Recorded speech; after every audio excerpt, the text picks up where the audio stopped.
Thomas Gachtimat Batkhadev განიხილება მაია როხვაძის ალბერტო ანელის სარჩელი ილია გოგიბერძეგელაშვილის, თამარ გელაშვილის, ბარბარე გელაშვილის, დავით გელაშვილის მიმართ ვინ განაცხადა სასამართლოს თომას.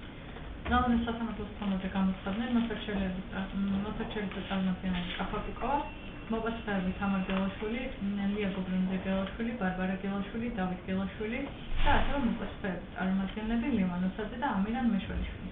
კი ბატონო. Სასამართლოს შემადგენლობა იგივეა. მაცილების გარემოებები ხომ არ გამოკვეთილა? არა.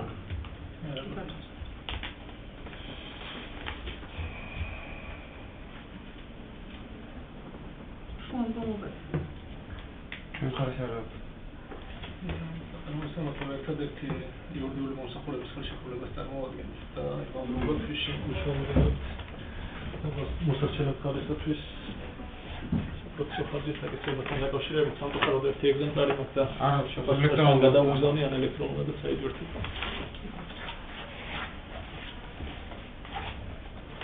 ამიტომ ხელშეკრულება მოსახურების თაობაზე მეერთოს საქმე. Social bomba გაქვს.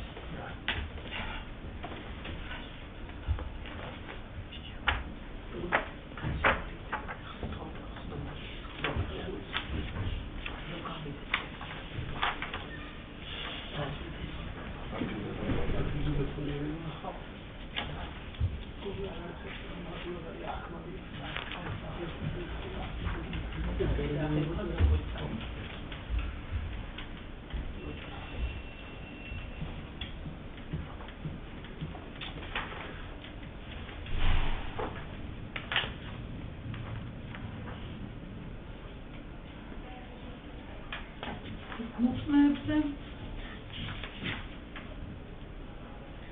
და შუამდგომლობა თავდაპირველ შესაძლებელში ეწერა ხო? ხო. აბარ გაქვს. მაგიტო თომასის კი ბატონო. ეს შუამდგომლობა არის. კარგი, მორიგებაზე ამ ეტაპზე არ ხდება საუბარი როგორც ხდება.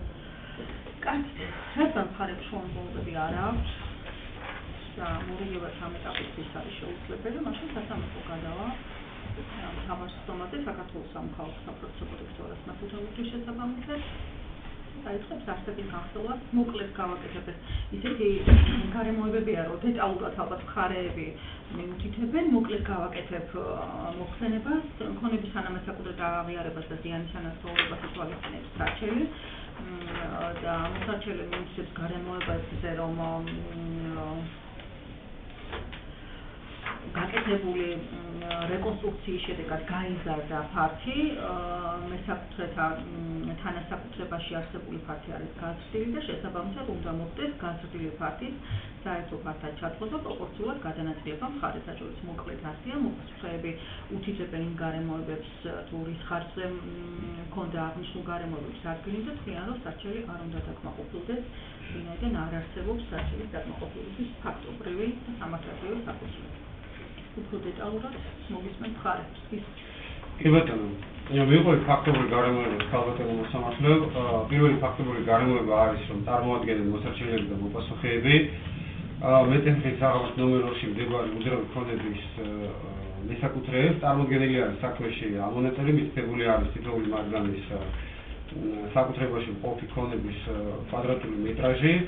ამ პრაქტიკულად სადავო გარემოება ეს არ არის, თუმცა შესაძლებელი ისე არის წარმოდგენილი, რომ ყველაფერზე მითითებული არის, რომ არ ვითანხმები, მაგრამ მე შინაარსობრივად თუ შევხედავთ, ჩვენ რასაც ვამბობთ, ის პრაქტიკულად პირველი სამი ფაქტობრივი გარემოება სადავო გამხდარი არ არის, ძირითადად მითითებული არის, რომ წინა საქმის წარმოებაში მხარეებს შორის სხვადასხვაც არსებობდა, რომ მხარეებს ჰქონდათ პრეტენზია და ასე შემდეგ და ასე შემდეგ. თუმცა პირველი ფაქტობრივი გარემოება, რომ მხარეები ვინ რამდენ კვადრატულ მეტრს ფლობს მითითებულ მისამართზე სადავო არ არის გამხდარი და არ შეიძლება იყოს ვინაიდან ეს საჯარო რეესტრის მიერ არის დადგენილი და ეს ჩანაწერი სადავო არ არის. მეორე ფაქტობრივი გარემოება, რაც არის ასევე ჩვენს მიერ მითითებული, არის რომ აქ 2012-13 წლებში თბილისის განვითარების ფონდმა ზოგადად მუნიციპალიტეტში მიმდინარე პროგრამის ფარგლებში განახორციელა რეაბილიტაციის პროგრამა, რის შედეგადაც გაიზარდა დასახელებული უძრავი ქონების ფართი 315 კვადრატული მეტრით, რომელიც წარმოადგენდა თავდაპირველი მესაკუთრეების თანასაკუთრებას. ამასთან დაკავშირებით მნიშვნელოვანი არის საქმეში არსებული მტკიცებულებებიდან ყველაზე მეტად სწორედ თბილისის განვითარების ფონდის წერილი ნომერი 01/22 ჩვენ წარმოდგენილი გვაქვს აგრეთვე შენობის რეაბილიტაციის პროექტით, სრული პროექტით და აზოვითი ნახაზი, რომელიც უკვე ჩვენი შეკვეთით არის მომზადებული. ფონდის წერილი მნიშვნელოვანი არის საბატონო მოსამართლეობ იმედში, რომ პირდაპირ მიუთითებს, რომ ეს ფართი, დამატებული ფართი შექმნა ფონდმა და ამ წერილში პირდაპირ მითითებული არის, რომ ფონდს ამ ფართზე არანაირი პრეტენზია არ გააჩნია და რომ ის არის იმ მისამართზე მცხოვრები მესაკუთრეების თანასაკუთრება. თუმცა შორის არსებობს რაიმე დავა, ეს უნდა გადაწყვეტოს სამოქალაქო კოდექსით გათვალისწინებულ წერილს. ეს წერია პირდაპირ შავით თეთრზე ამ წერილში. რაც შეეხება აზოვითი ნახაზი, ეს წარმოდგენილი გვაქვს უკვე კონკრეტულად იმ ფართის, ასე ვთქვათ, მოცულობის დადგენის მიზნით არის ლიცენზირებული ამზომებელი, რომელმაც შეედგინა ეს ნახაზი და საქმის მომზადების ეტაპზე რაღაც არანაირი პრეტენზია იყო, მხოლოდ ესეთი რაღაც შესაძლებელში ვნახე, რომ ერთი ფურცელი არის და რაღაც ამდენი ფურცელიც აკეთებენ საერთოდ აზოვითი ნახაზი, მეც პირველად არ წარმომიდგენია საქმეში, ისეთი ფორმით არის წარმოდგენილი, მითითებული არის ყველა საჭირო მონაცემები. აქაც როგორც მე მივხვდი, რეალურად სადავო გარემოება ყოველთვის შესაძლებელია რაც მივხვდი და დაარჩეს თავად ჩემი კოლეგები იტყვიან ზეპირსხდომაზე, შეიძლება იყოს მაქსიმუმ ფართის ოდენობა, იმიტომ რომ ის რომ ეს ფართი შეიქმნა თბილისის განვითარების ფონდის მიერ და არა რაიმე სხვა გზით და გადაეცა თანამესაკუთრეებს, ამთან დაკავშირებით რაიმე სხვა საპირისპირო მტკიცებულება საქმეში წარმოდგენილი არ არის. ყოველთვის მე ვერ ვნახე თუ არა და აგერ იქნება ამაზე ვიჯერობა.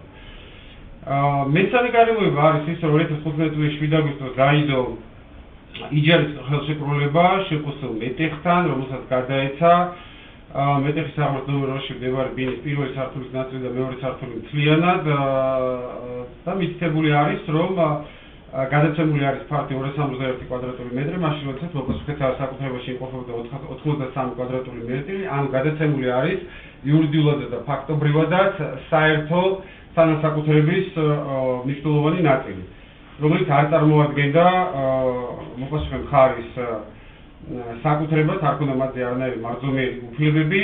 შესაბამისად, 93 კვადრატი ბუნებრივია მისი საკუთრება არის და ამასთან დაკავშირებით რაიმე პრეტენზია ჩვენს მხარეს არ აქვს, ჩვენს მართლმსაჯულებს, მაგრამ 260-ს გამოკლებული 93 ეს არის მინიმუმ 178 კვადრატული მეტრი, რომელიც გადაცემული არის ის ქონება, რომელიც იმყოფებოდა საერთო მხარეს და საერთო უფლების საგანი იყო და რომელზეც ერთ კონკრეტულ მხარეს არანაირი არც საკუთრების და არც რაიმე სხვა უფლება არ გააჩნდა.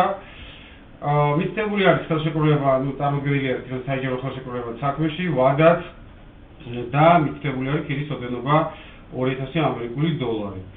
და ბოლო მეოთხე ფაქტობრივი გარემოება, რომელიც ჩვენს მიერ არის მითითებული, ეს შეეხება, აქ დათვლილი გვაქვს უბრალოდ ჩვენ პროცენტულობა, გამომდინარე იქიდან რა ფართი გააჩნია ანელიც, რა ფართი გააჩნია როხვაძეს და შესაბამისად გამოთვლილი გვაქვს ჩვეულებრივი არითმეტიკა არის, პრინციპში იურიდიული გარემოება არის იმ 177 კვადრატშიც, ანუ საერთო თანასაკუთრებაში რა წილი ეკნებოდა მხარეებს თავიანთი ინდივიდუალური საკუთრების პროპორციულად. რაც შეეხება კიდევ უსვამ ხარს ესე იგი, რომ რა თქმა უნდა ზეპირსხდომაზეც ყურადღებით მოусვენო ოდენამდე მხარის პოზიციას, მითითებული არის ძალიან ბევრი გარემოება, ეხლა მხარეებს შორის როგორც ხდება ხოლმე სამეზობლო დავებში ბევრი წარსული პრეტენზია არის, თუმცა კონკრეტულად ჩვენ რაზეც ვახსოვებთ ჩვენ სასარჩელო მოთხოვნას იმ ფაქტობრივ გარემოებებზე შესაძლებელი და შეწინააღმდეგება შედარება წარმოდგენილი არ არის, რომ მხარეები არიან თანამესაკუთრეები, რომ თბილისის განვითარების ფონდმა შექმნა და გაზარდა ეს ფონდები, რომელიც გადასცა თანამესაკუთრეებს ერთობლივად და რომ ეს ფონდები გადაცემული არის შეყოსილ მეტეხზე იჯარით, ანუ ინდივიდუალური საკუთრების მიღმა პლუს საერთო საკუთრება ეს მომატებული ფაქტი. რაც შეეხება ჩვენს სასარჩელო მოთხოვნას, ორი სასარჩელო მოთხოვნა არის, ერთი რომელიც გულისხმობს იმას, რომ ეს საერთო მომატებული ფაქტი აზოვითი ნახაზის მიხედვით უნდა იქნეს აღრიცხული საერთო თანასაკუთრებად, იმ პროპორციით ბუნებრივია, რაც ინდივიდუალურ საკუთრებაში გააჩნიათ მხარეს, ეს თქვენი მოთხოვნით წინა სასამართლოს ხომაზე ჩვენ დავაზუსტეთ და ზუსტად ასეთი ფორმით წარმოადგენს პროპორციები.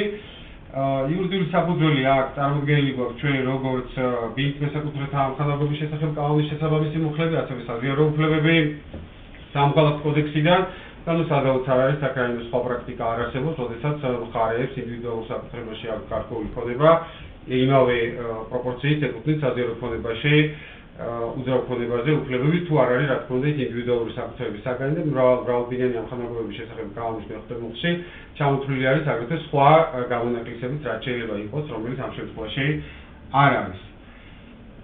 და მეორე მოთხოვნა ჩვენი წარმოადგენს იმას, რომ ის შემოსავალი, რომელიც მიიღო წინააღმდეგი მხარემ, იმ ქონების იჯარით გაცემის შედეგად, რომელიც არ წარმოადგენდა მის ინდივიდუალურ საკუთრებას, ეს მიუღებელი შემოსავალი აქაც დაანგარიშებული არის საცდელში პროპორციები, იმ პროპორციით, რომელიც წარმოადგენს იმ ტილს, რომელიც გააჩნია საერთო საკუთრებაში ალბერტო ანელის და მაია როხვაძეს, უნდა იქნეს ანაზღაურებული როგორც სარჩელის შემოტანამდე, ასევე სარჩელის შემოტანიდან გადაწყვეტილების აღსრულებამდე. აი ეს არის ჩვენი ფაქტობრივი გარემოებები, 20 ფაქტობრივი გარემოება და 2 სასარჩეულო მოთხოვნა. კი ბატონო, მადლობა.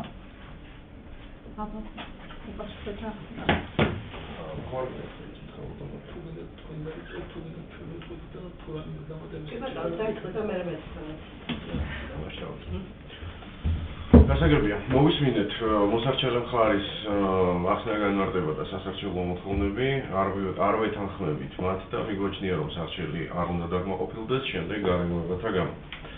შესაგებელში გაკეთებულია დეტალური შედარება ყველა მნიშვნელოვან გარემოებაზე და არის ეს მნიშვნელოვანი გარემოებები ცალკე რომ გამოვხოთ, შეგვიძლია დავყოთ 2 ნაწილად.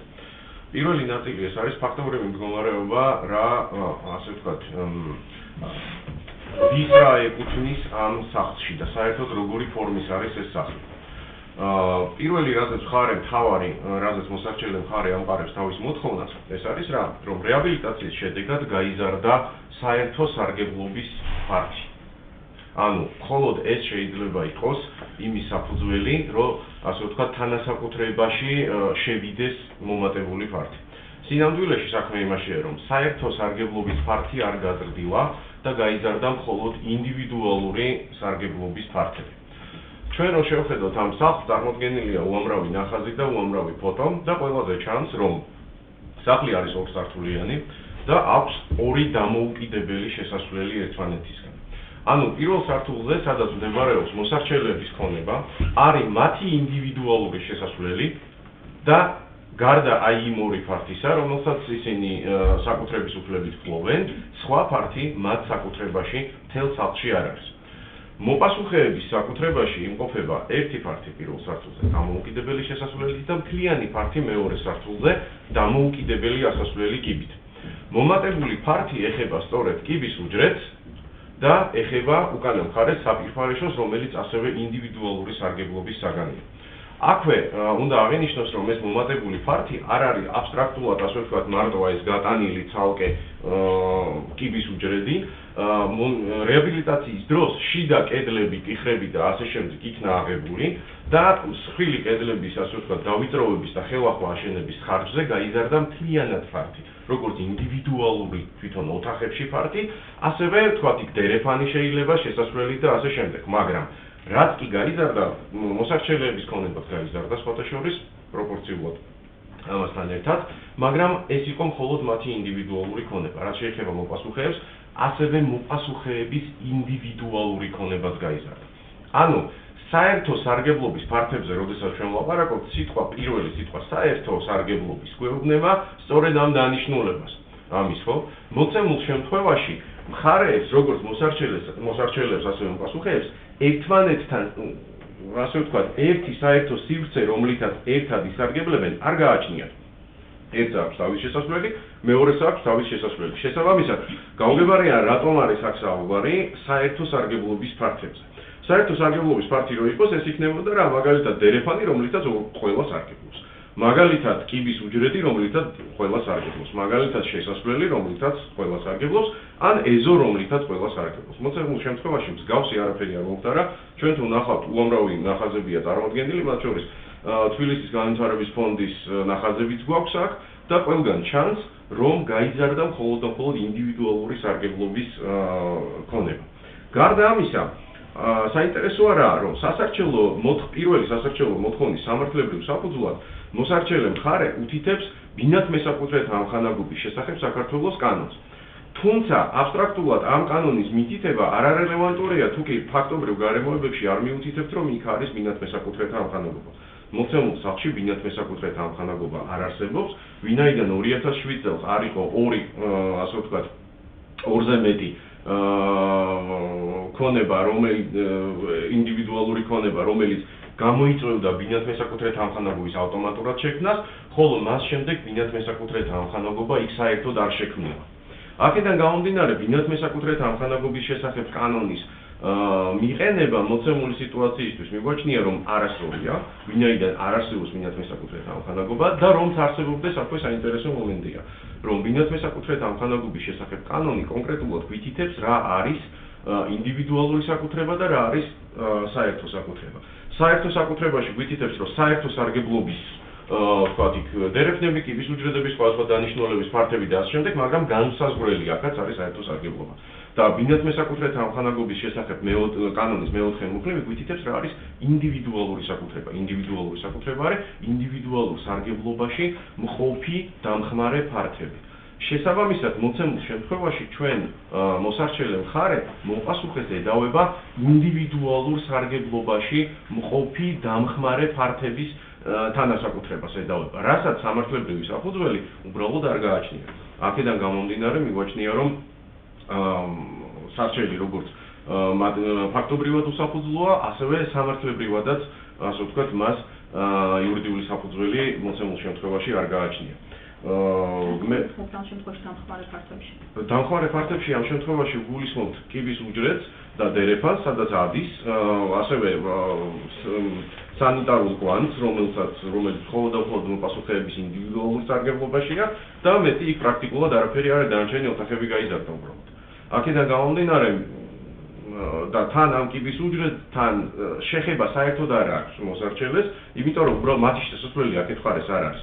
ანუ არის სახლი, ერთ მხარეს არის, ასე ვთქვათ, ასასვლელი მეორე სართულზე და მხოლოდ მეორეზე შეიძლება იქიდან ასვლა და მხოლოდ მეორე სართული მთლიანად მოპასუხეების საკუთრებაშია და ქვევით ერთ მხარეს არის ერთი შესასვლელი, საიდანაც მხოლოდ მოსარჩელეების მხარეს ხვდებით და ერთი შესასვლელია, სადაც მოპასუხეების ერთი ოთახი არის.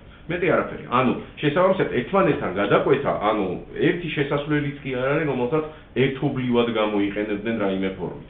აქედან გამომდინარე, საერთო საკუთრება და თანასაკუთრება რანაირად უნდა წარმოიშვას, მაგრამ გავუგებარია.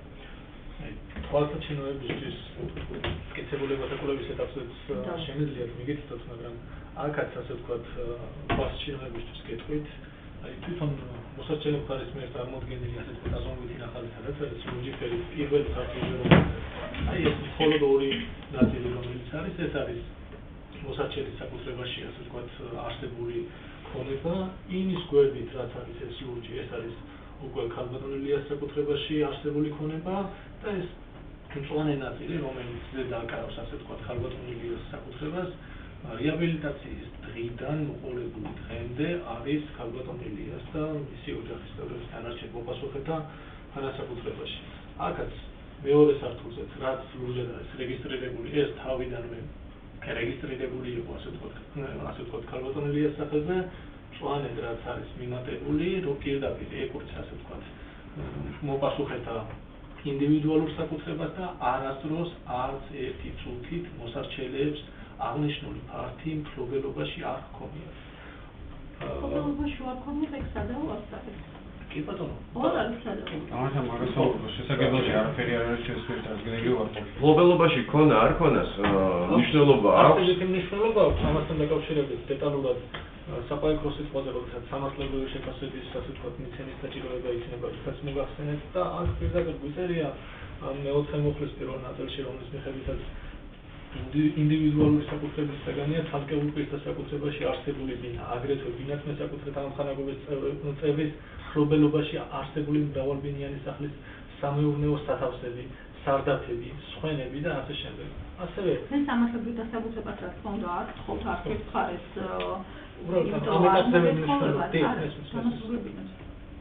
იმიტომ რომ არ მოგეთხოვებათ და არ გაქვთ ასეთი ვალდებულება, თუმცა ის მატერიალური საფუძვლის დამფუძნებელი ფაქტობრივი გარემოებები უნდა მიუთითოთ, კი ბატონო. და რადგან მაინც უთითებს სამართლებრივ საფუძველს წინააღმდეგობაში ხომ არ არის თქვენი პოზიცია, ეხება ეს კანონი თუ არ ეხება, იმიტომ რომ ჩვენ ვიტყვით რომ არ ეხება, მაგრამ რომც ეხებოდეს, მაინც ვერ იქნებოდა რელევანტური. რომც ეხებოდეს, მაინც არ უნდა დაკმაყოფილდეს. იმიტომ რომ განსხვავებული შინაარსის შესაძლებელია მეოთხე და მეხუთე მუხლებში.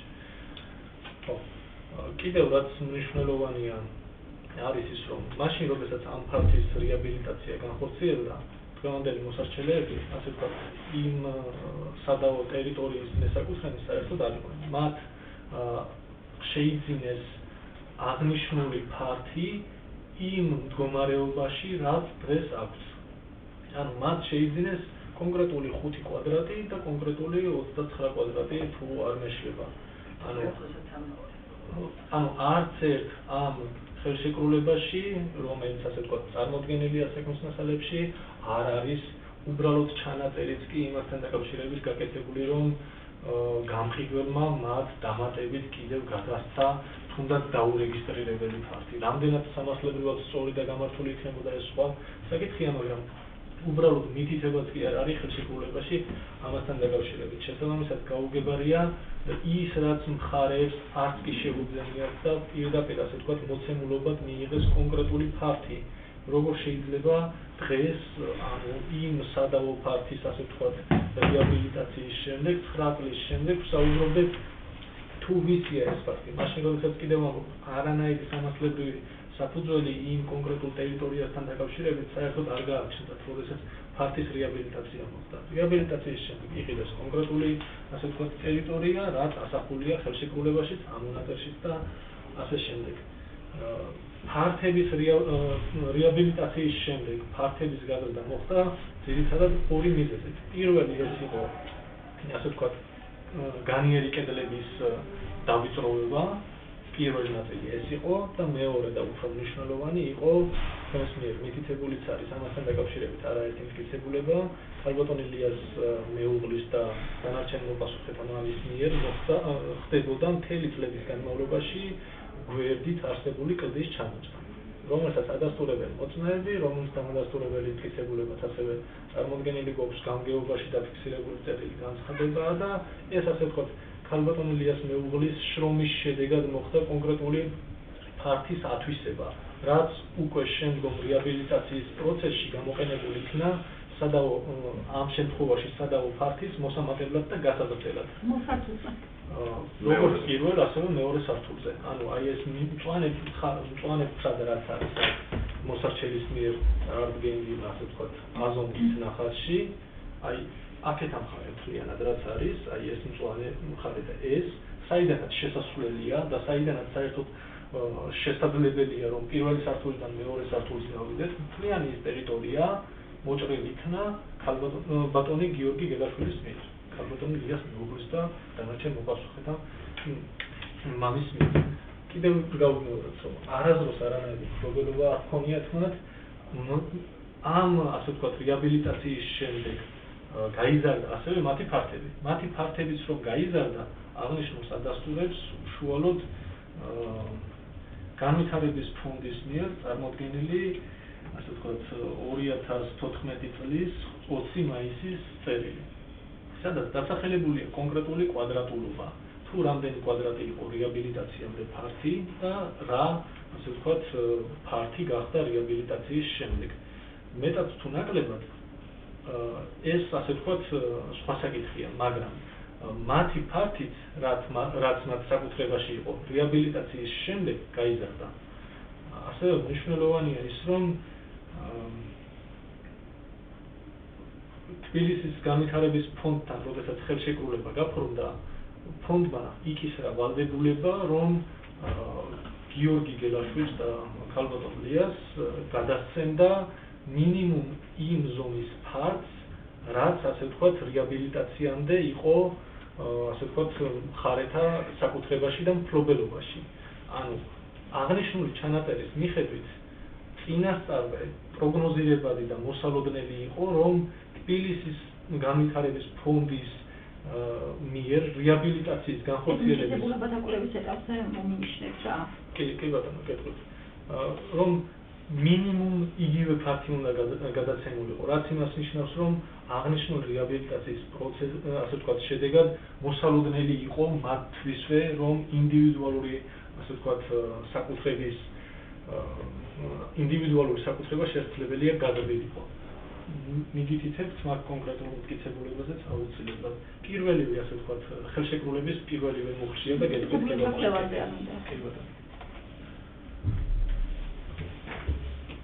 სხვა ისეთი ხო კიდევ მეორე მოთხოვნასთან დაკავშირებით, როდესაც ითხოვენ ასე ვთქვათ საიჯარო თანხიდან წილს. აღნიშნულთან დაკავშირებით ზოგადად ჩვენი პოზიცია ვინაიდან პირველ სასარჩელო მოთხოვნას არც ეს ნაწილში არ ვეთანხმებით არანაირად არც მეორე სასარჩელო მოთხოვნა უნდა დაკმაყოფილდეს, მაგრამ თუ რაღაც სასწაული მოხდა და სასამართლო არ დაგვეთანხმა ამ ჩვენს პოზიციაში პირველ სასარჩელო მოთხოვნასთან დაკავშირებით. მაშინ ჩვენი მხრიდან წარმოდგენილია კონკრეტული მტკიცებულებები, რომლის მიხედვითაც და მათ შორის ასე ვთქვათ უშუალოდ მხარეთა შორის გაფორმებული საიჯარო ხელშეკრულების კონკრეტულ პროექტს გეტყვით სულ ერთი წამით. ხო, საიჯარო ხელშეკრულების მიხედვით დამტკიცებულებათა კვლევის ეტაპზე კონკრეტულ ჩანაწერებს მიგითითებთ. საწყის ეტაპზე არათუ $2,000 უნდა ყოფილიყო გადასახდელი, არამედ 2018 წლის 5 ნოემბრამდე გადასახდელი იყო ქირა $1,500 ოდენობით. გარდა ამისა 2020 წლიდან მას შემდეგ რაც პანდემია დაიწყო, მხარეთა შორის მოხდა შეთანხმება, რომლის მიხედვითაც ქალბატონმა ლიამ გარკვეული საშეღავათო პერიოდი დაუწესა, იმიტომ რომ ასე ვთქვათ ის მეიჯარე ვერ ახორციელებდა იმ ბიზნეს საქმიანობას, რა მიზნითაც ხდება აღნიშნული ფაქტის გამოყენება. და ამ პერიოდის განმავლობაში ხდებოდა მხოლოდ და მხოლოდ საიჯარო თანხის გადახდა $700 ეკვივალენტი ლარში. და აღნიშნულის დამადასტურებელი მტკიცებულება წარმოდგენილია. დღემდე? კი ბატონო. ანუ $700 იხდის ახლა? არა, მაგასთან დაკავშირებით დავაზუსტებ პოზიციას სულ ერთ წამით. ამონაწერი გვაქვს მაგასთან დაკავშირებით წარდგენილი ჩავხედავ და დაგიზუსტებ საერთოდ შეიძლება. ჩახედეთ და დამიზუსტეთ.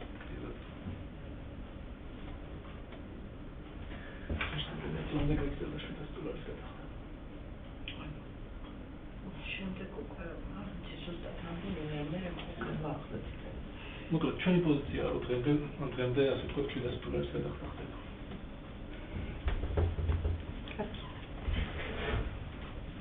დაგიზუსტებინათ უკეთესი ანუ ამონაწერებსაც ასე ვთქვათ ჩავხედავ დავაზუსტებ, მაგრამ მეღაც შემოსრომილია.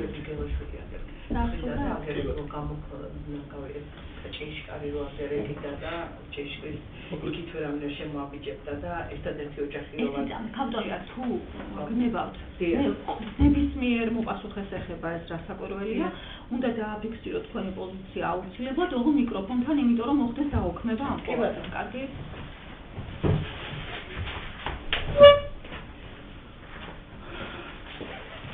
მაშინ რაც არ არის, მიკითებულებებს თუ მასიას მოიხმოთ ოღონდ.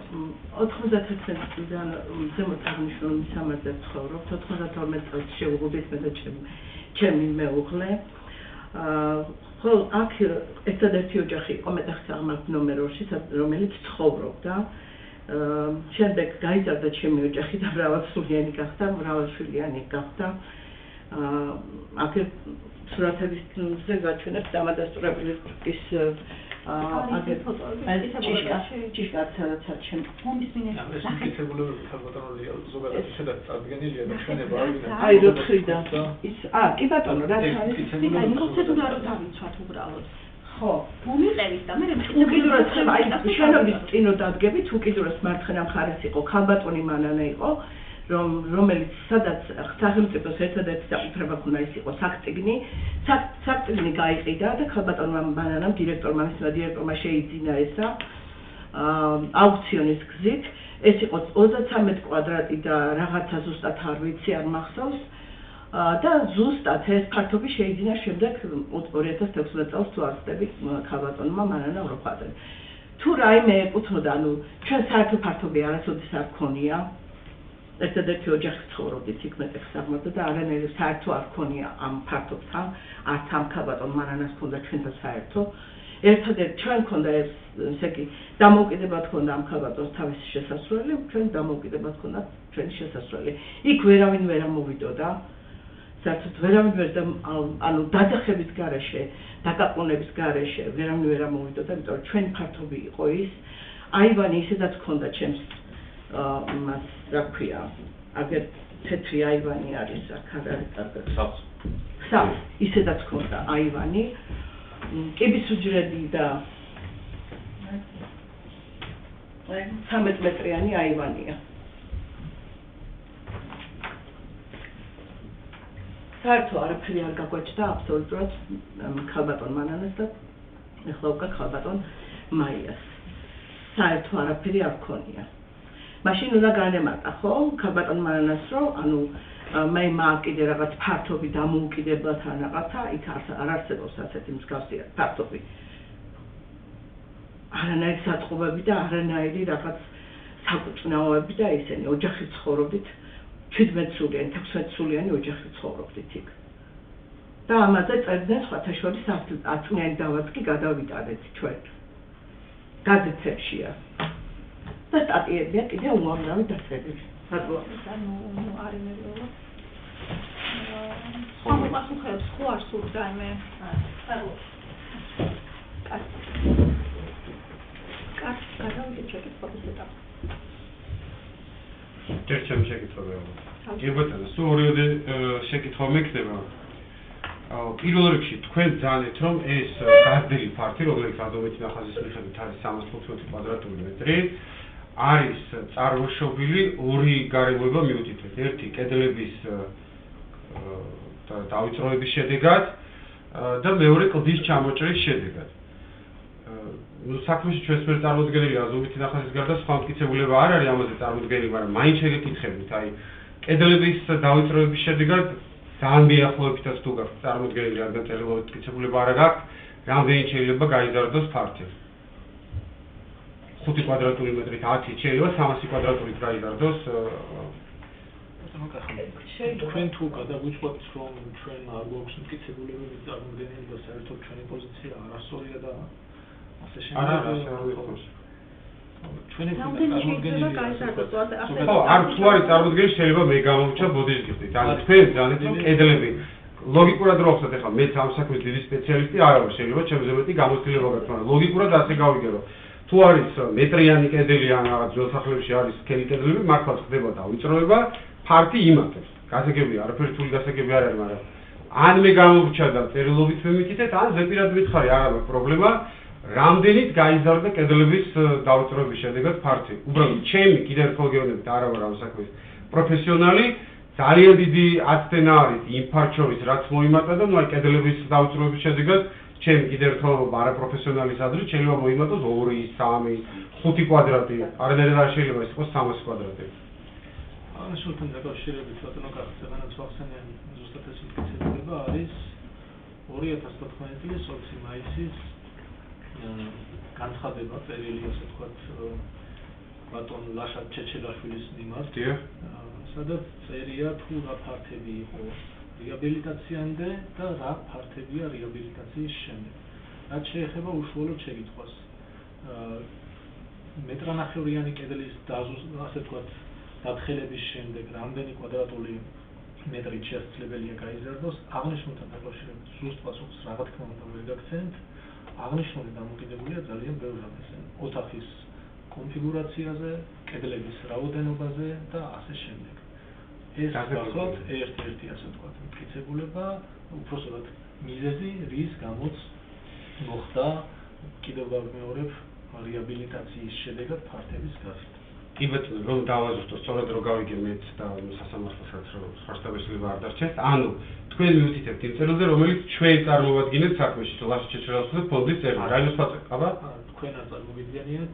ხართ ბაშენ თარიღი და ნომერი, რომ მტკიცებულებათა დამოკიდებულება. 2014 წლის 20 მაისის წერილია, ეს არის წერილის ნომერი 01-287.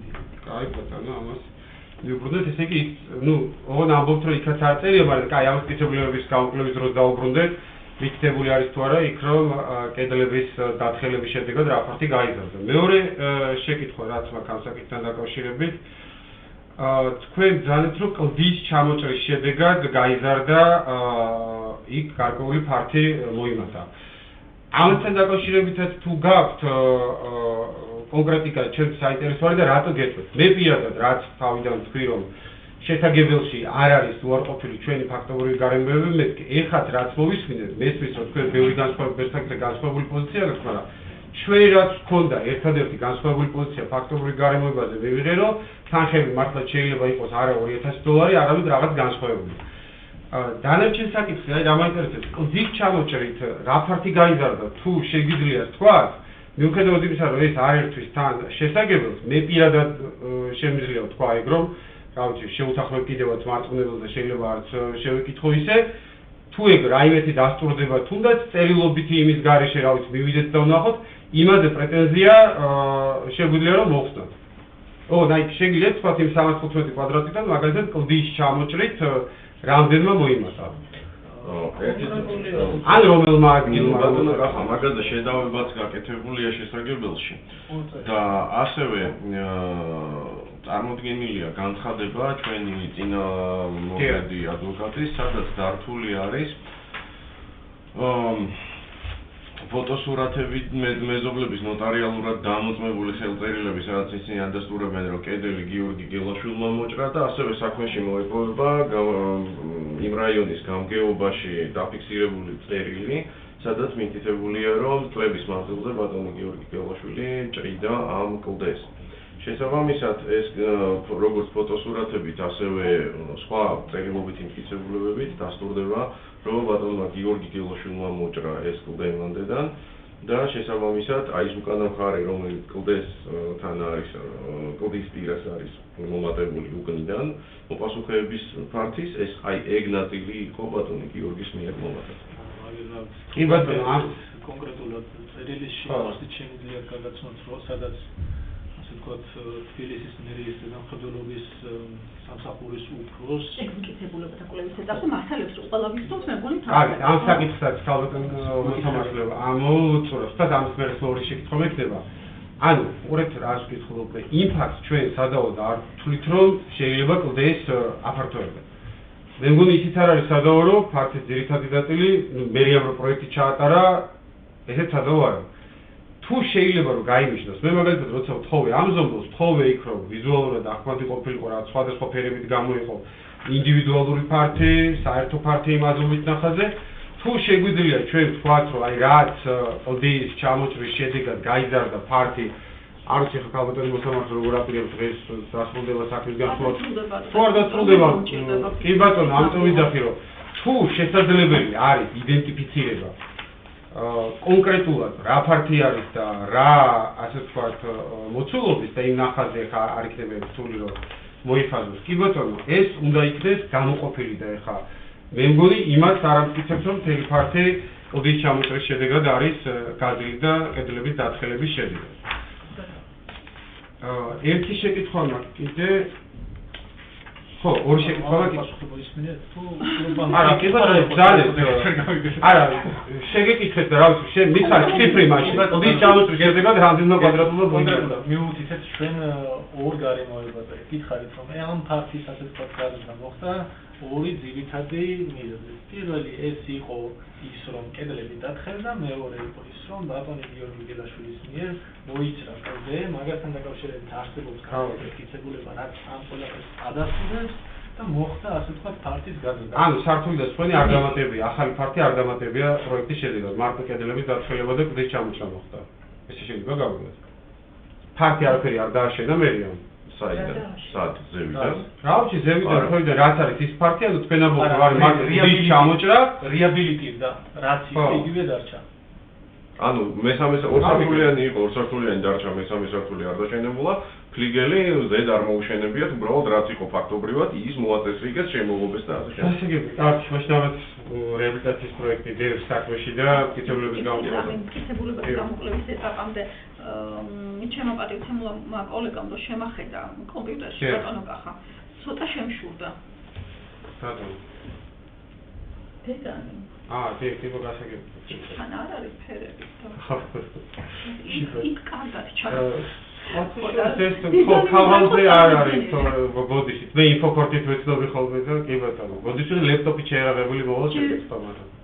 ჯერჯერობით თუ წარმომიდგენთ ლეპტოპს მე აქ საქმეში ვერჩავდებ. საქმე ხო ელექტრონულად ფერადია და გასაგებია კი ბატონო ნუ იდენტიფიცირება ხსერები ის არის ფოტოშოპის სარჩელი წესით მხარეს ელექტრონულად იქნება შემოტანილი მაგიტომ არის ფერადაც და უკვე სასამართლოს მქონეებით და წესით ფერადაც მაგრამ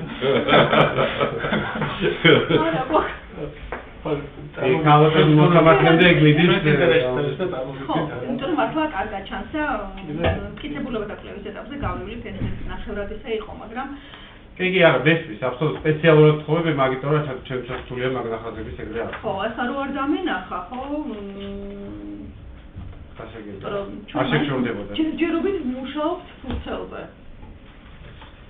და დოკუმენტით ეს არის რადგან გადაწყვეტილება გამოდის კი ბატონო გააგრძელეთ ერთ შეკითხვა დავჩები კიდე ქალბატონი მოსამართლემ თანხებთან დაკავშირებით ითქვა აქ რომ არ არის $2000 და არის ნაკლები ანუ ეს თანხების გადარიცხვა რომ ჩვენ დავთვალოთ ზუსტად და შეიძლება ამ დროს მოთხოვნა შევამციროთ კიდევ раз თუ იქნება შესაძლებელი საფუძველი საბანკო ანგარიშწორებით ხდებოდა სრულად თუ ხელზეც იყო რატო გეკითხები ამასაც გეტყვით რატო გეკითხებით რომ რაღაცა ქვეტექსტი კი არა მაგრამ თუ თლიანად საბანკო ანგარიშწორებით ხდებოდა მაშინ მარტივიდაც ანგარიშებელი არის თუ ხელზე ხდებოდა ცოტა რთულად იქნება მაგას მგონი არ ვარსებით იმ მნიშვნელობა ზოგადად არ აქვს ხარეთ ამიერა ხებქოთ ნაკისრი მოვალეობა იყო რომ 2018 წლის იმ კონკრეტული რიცხვამდე რაც რამ დავასახელეთ და რადგან შეიძლება კიდევ გაგინეულოთ სულ ერთი სამით თუ ეხლა ხდებოდა $1500 გადახდა ხელშეკრულებაში პირდაპირ წერია იმიტომ რომ იქ ასე ვთქვათ ბიზნეს საქმიანობის განსახორციელებლად საწყის ეტაპზე პირდაპირ წერია ხელშეკრულებაში რომ მოსაწყობი იყო ფართი და საშეღავათო პერიოდი იყო ერთგვარი და ასევე წარმოდგენილია კონკრეტული მტკიცებულება რითაც დასწორდება და ახლა ის ფაქტი რომ პანდემია იყო 2020 წელს და ამ მქედი ასე ვთქვათ წლების განმავლობაში გაგრძელდა აღნიშნული ესეც მგონი სასამართლოსთვის ზოგადად ცნობილიც არის და ამის მტკიცებულება გვაქვს წარმოდგენილი მთელი ამ პერიოდის განმავლობაში რა თანხების ჩარიცხვა ხდებოდა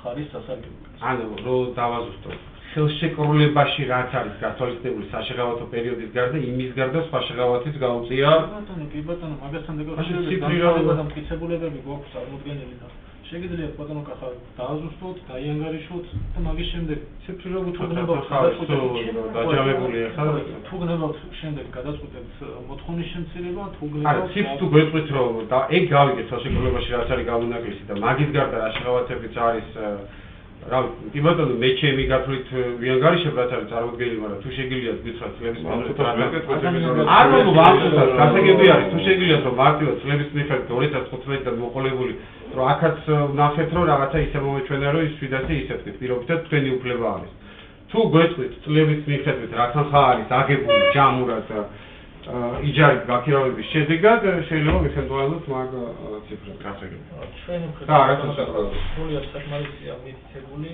იმისთვის რომ ასე ვთქვათ სასამართლოს კონდეს ზუსტი წარმოდგენა რა თანხა შეიძლება გქონდეს აღებულ დანარჩენი თუ ფიქრობთ რომ ამ ასე ვთქვათ თანხებისაგან განსხვავებული ან ვალდებულება ჰქონდა მხარეს ან აღებული გვაქვს ეგ უკვე თქვენი მტკიცებისთვის მე შეცდით კარგი ბატონო მე შეკითხვა კი ბატონო კარგი მასშტაბი მე დავუწყებ მაშინ ბატონო კახა თქვენ წარმოდგენილი გაქვთ სხვადასხვა აზროვნითი ნახაზები რომელთაც ჩვენ ხელმძღვანელობთ რა თქმა უნდა და შეგიძლიათ ამ ნახაზებზე მაგალითად მიგვითითოთ საერთო სარგებლობის ფაქტი რომელიცაც ორივე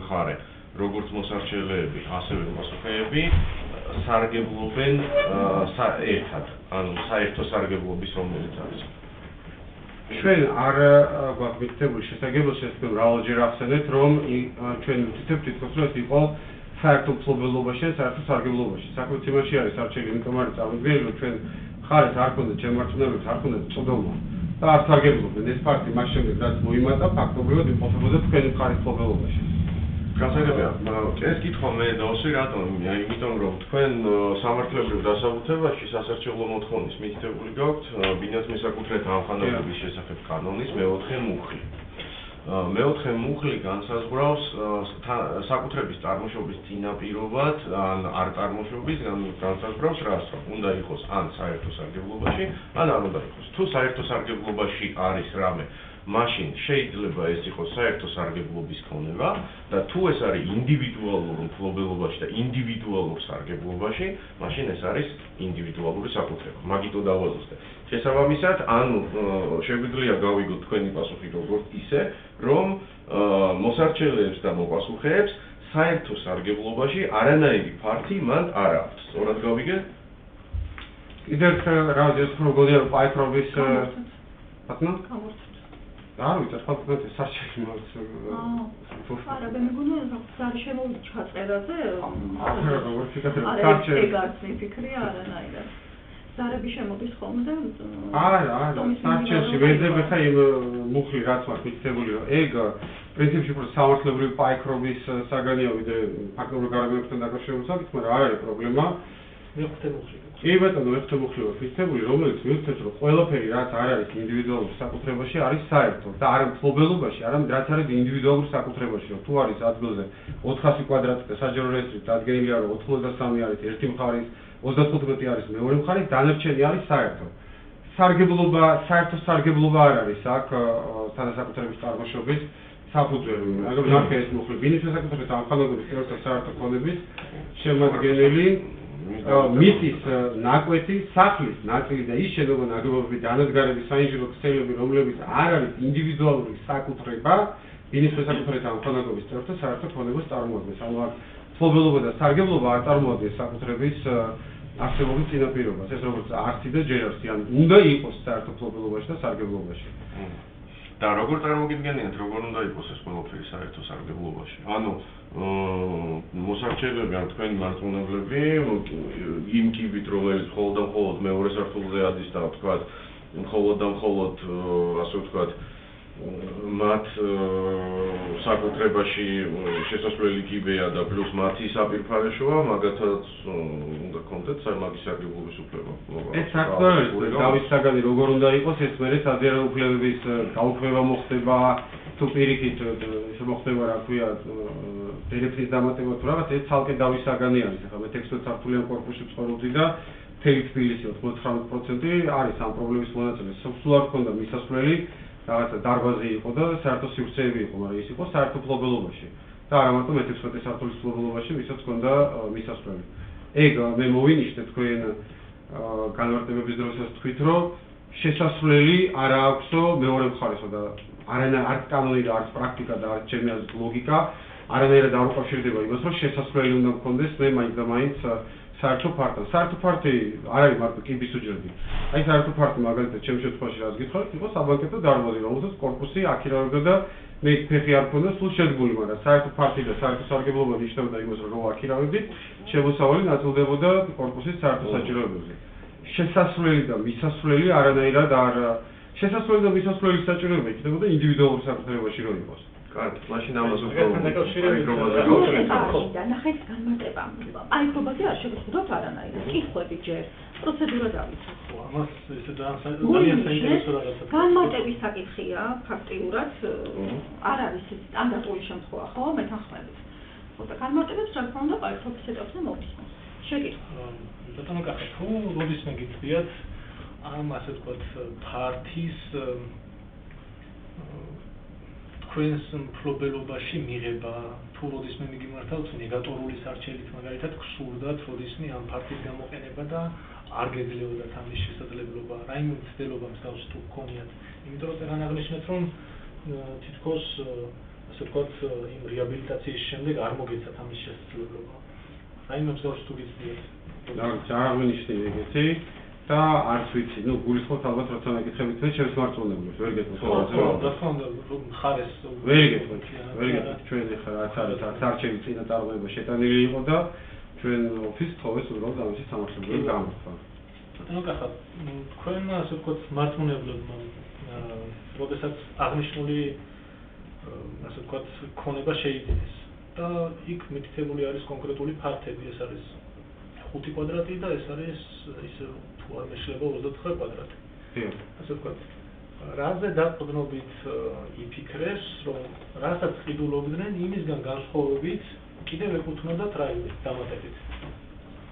კიდევ არ ეკუთვნოდათ არაფერი დამატებით ინდივიდუალს ესეც მეუინიშნებთ თქვენი ასე ვთქვათ განმარტებების დროს თქვენ ბრძანეთ რომ ხელშეკრულებაშიო არ იყო მითითებულიო და სად მიეთითება რომელ ხელშეკრულებაში მიეთითება საერთო სარგებლობის ფაქტები ყველგან მიეთითება ინდივიდუალური საკუთრების კორპუსში ბინას რო ყიდულობთ ან საერთო საკუთრებაში წილს რო ყიდულობთ მიეთითება თქვენი ბინის ფართობი რამდენია იმ კორპუსზე ეზო რამხელა აქვს და სკვერი არცად ხელშეკრულებაში არ მიეთითება ბუნებრივია რომ ამ ხელშეკრულებაში მიეთითა ინდივიდუალური საკუთრებაში რაც მიიღო მთელი სარჩელი აგებული არის იმაზე რომ რაც არის სამი სუბიექტი არის მათი ინდივიდუალური საკუთრება იმის გარდა რაც აქვს ამ ფაქტს მომატებული ფაქტი და საერთო ფაქტი ისიც უნდა იყოს საერთო ასე ვთქვათ პროპორციულად გადანაწილებული თორე ინდივიდუალურ საკუთრებაში რომ მიიღო მაშინ დავისაგანი არ იქნებოდა გაატარებდა საჯარო რეესტრში და მორჩა ანუ თუ სწორად გავიგე ესე იგი 2014 წელს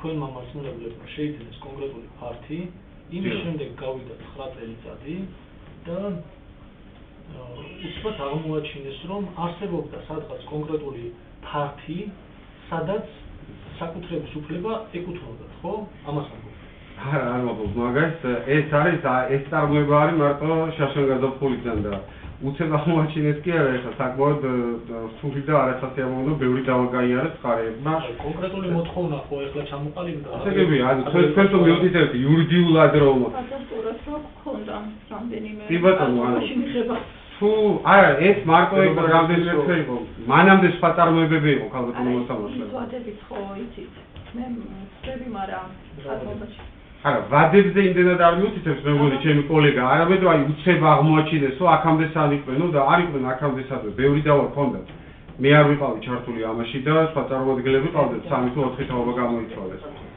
უცებ არ აღმოუჩენია კონკრეტული მოთხოვნით ასე ვთქვათ სასამართლოს რომ თქვენ რაღაცა გეკუთვნოდეთ და უნდა აღრიცხულიყო ეს ფაქტი თქვენს საკუთრებაში მიმართეთ 9 წლის შემდეგ მას შემდეგ რაც არამედ აბა როდის მიმართეთ რა თარიღს შემდეგი წლებში მოგიდანთ მაგრამ ეს პროცესი სანამ დაიწყებოდა მანამდე კიდე იყო ანალოგიური დავამხარეთ რაც მოგიდანთ ანუ ამ საკითხთან იურიდიულად საერთოდ არ მგონია ბატონო ლევან რომ ამას საქმესთან რაიმე კავშირი აქვს უნდა ეხლა შეგიძლიათ პოზიციას პასუხობ ეს მე დამაზუსტებელი კითხვა დავუსვით მიიღეთ პასუხი ხო არ გსურავს დავუსვით შემდეგ დამაზუსტებელი კითხვა იურიდიულად თუ მიუთითებთ ხანდაზმულობაზე მაშინ მითხარით და იურიდიულად მიმაჩნია რომ ეს სარჩელი ხანდაზმული არ არის და არც თქვენ არ გაქვთ მითითებული თუ რაიმე ხანდაზმულობაზე მეკითხებით გაგცემთ გვაქვს თუნდაც კახა მითითებული რა გაქვთ მითითებული მითხარით აბა რა ხანდაზმული რის საფუძველზეა და რომელი მოთხოვნა ჩვენს მიერ ასე ვთქვათ ზუსტად მითითებული არის სამოქალაქო კოდექსის 130 მუხლი და მაგასთან დაკავშირებით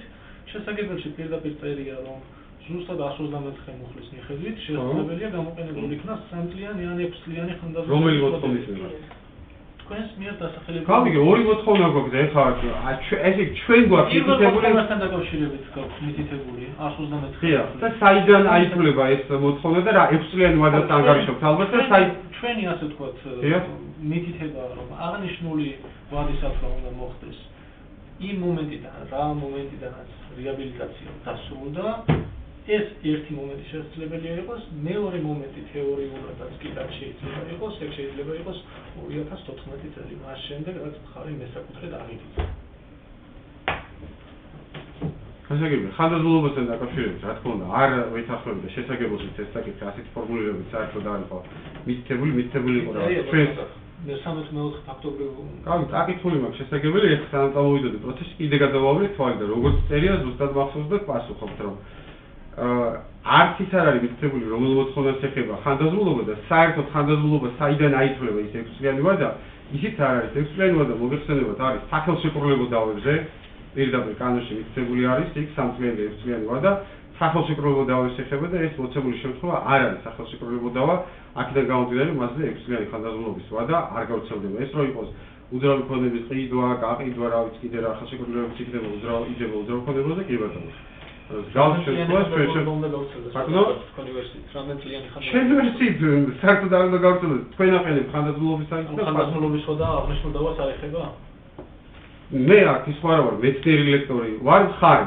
თქვენ მითხარით თქვენ რომ სარჩელში გიწერიათ 6 წელი უნდა გავცელდეს პასუხობთ 6 წელი რომელ მუხლით წერია სამოქალაქო კოდექსის 129 მუხლის სათაურშიც პირველ პუნქტშიც და მეორე პუნქტშიც წერია სიტყვა სახელშეკრულება. ეგ გასაგებია. გასაგებია. შემდეგ შეკითხვა ის იყო, რამდენ წლიანი ხანძარცმულობის სვლა უნდა გავხსენდეს ხო? არ ვარ მოხდებული რომ ამ შეკითხვაზე პასუხი გავშე, იმიტომ რომ ეს არ შეეხება ჩვენს დარჩენას. კი ბატონო, კი ბატონო. რეაბილიტაცია დასრულებულად 2013 წლის მარტიდან.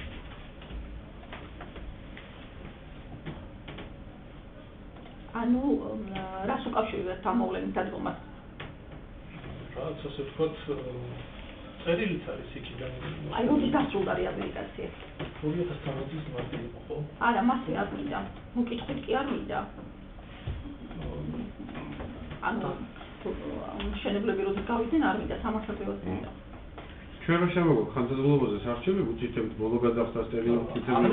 ერთი არ მჭირდება თქვენი აღნიშნული გარემოება, რამდენადაც ჩვენთვის ცნობილია, მხარესაც მითითებული აქვს სარჩელში და თუ მხარეს ადასტურებს 2012 წლებში მოხდა, ასე ვთქვათ, 2012 წელს დაუდოთ ხელშეკრულება. ხო, 12 წელი. კი არა, დღეებს და წუთებს აქვს ხოლმე, რომ ხანდაზმულობას აყენებენ მხარეები, მნიშვნელობა და ამიტომ უნდა მიმითითოთ რაღაცას რო ვთითებთ, როდის ძალიან დამთავრდა რეაბილიტაცია და რა არის ამისი მტკიცებულება. დოკუმენტალურად მოემზადეთ, თუ შეიძლება, რადგან ამ საკითხს დააყენებთ რეაბილიტაცია.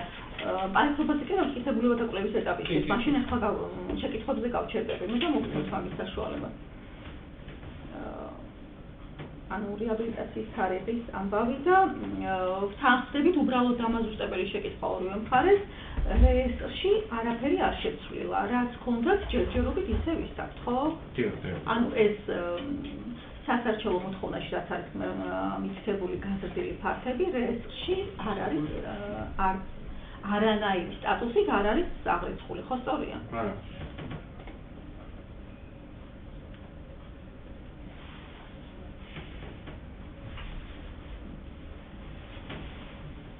გააგრძელებ თქვენ შეკითხვა. და 2014 წელში იყიდეთ თქვენმა მართლმსაჯულებმა. ხო, ნუ დავაზუსტებ, ისე როგორც არის ხო? კი ბატონო. გაქვთ კიდევ შეკითხვები? თქვენ ხომ არ გაქვთ შეკითხვები?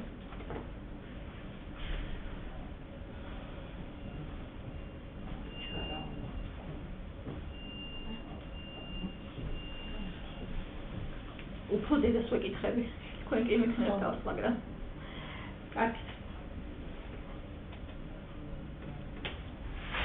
იცით რა, ვაპირებდი რომ მტკიცებულებათა გამოკვლევაც გაგვეკეთებინა, მაგრამ რადგან შეიძლება ვერ მოვასწროთ ამ დროით შემდეგი პროცესის გვერდით შეზღუდული ვარ, დავრჩები შეკითხვების ეტაპზე საკუთარი უფლების სასარგებლოდ, ასე ვთქვათ, გადავხედავ კიდევ მასალას და თქვა მე შეკითხვა მექნება რომ დაუწყო მხარებს, ამიტომ ეტაპად დავტოვოთ შეკითხვები, თუმცა შემდეგ ხომაზე დავიწყებთ მტკიცებულებათა კვლევას და გარემ დავამთავრებთ ეს არ არის ახლა ესეთი დიდი საქმე რომ შემდეგ კიდე გაიყოს და კიდე ერთი ხდომა გავჭირდეს. თარიღს მიგითითებთ?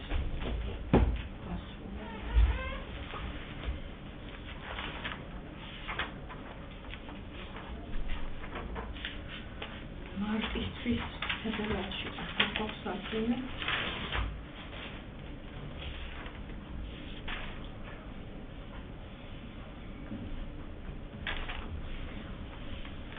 მარტით უარის მისაღები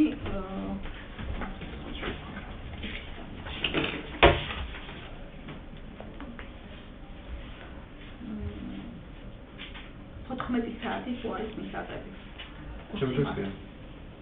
აბა თქვენ? 20 თამაშკარევარ, რომელი საათი? 14 საათი. იგივე დარბაზე? იგივე დარბაზე.